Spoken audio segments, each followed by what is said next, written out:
Hi, everybody. Today we're going to start a project that could potentially go on for a while. It could be something you come back to, maybe when you're done with other things. But we'll start it today and work on it a good bit today. I thought that we would do comics. Now, there's many different styles of comics. Some of the art can be very simple, like this Charlie Brown comic or Garfield comics. Magna comics have exaggerated facial features to give their characters more expression. The same kind of skills you're learning in our class can be used in your comics. They really can give a lot of expression. What you do with your comic is up to you.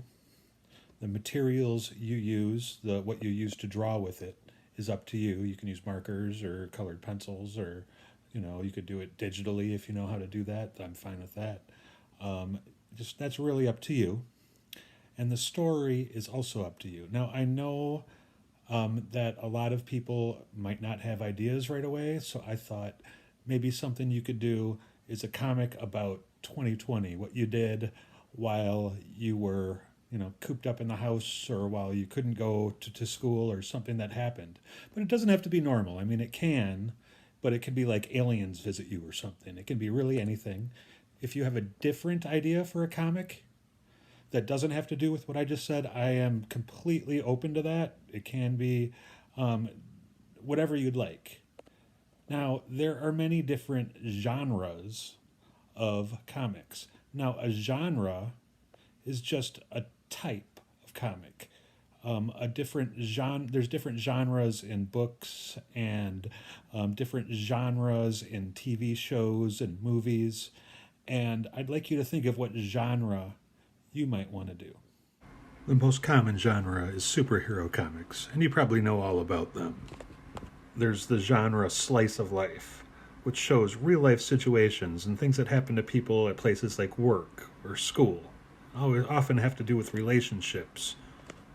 There's the fantasy and science fiction genre about fantastic places and different worlds. There's even a non-fiction genre about things that happened in real life. There's many other genres too. These are just a few of them. This is something we could come back to, so you don't have to finish right away.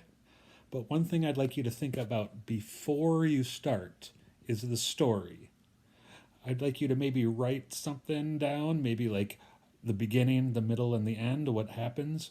Because when comic book writers write comics, first they lay out the story. And I'd like you to do that first. If you have an idea for a story, go for it. Do it. Now, another thing I'd like you to think about is how your comic pages are laid out. There's many different ways that comic book writers do that. Comic books read left to right and top to bottom, just like a book. But there's many different ways you can set up the panels. It's more interesting if you can make them kind of different sizes. So try to think of different ways that you can lay out the panels. I am a terrible speller. It's just me. I've never really been very good at it. I plow through books, so I've got many different bookshelves full of books I've already read, but just never been the greatest speller. So if you have a question about how to spell something, I'm probably not going to know, but guess what? You all have iPads. And in this lesson, I did put a link to a dictionary.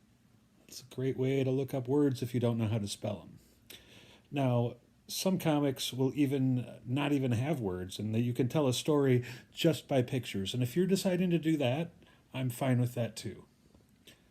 So really think about it.